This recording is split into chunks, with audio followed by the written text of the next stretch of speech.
2021, and I just wanted to review the market with you.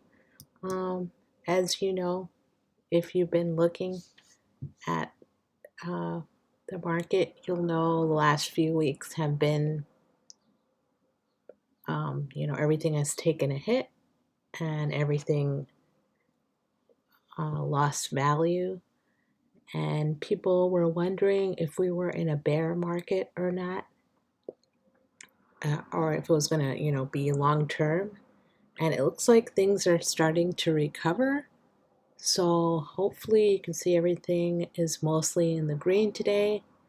So hopefully we hit the bottom and we'll start to recover, because all signs indicate we're still in a bear market. I mean, we're still in a bullish market. So, but there's no guarantees, I guess. And this is not financial advice, but from what it looks like is there is some recovery going on here. So we will see how things go. Thank you. Have a good day. Bye-bye.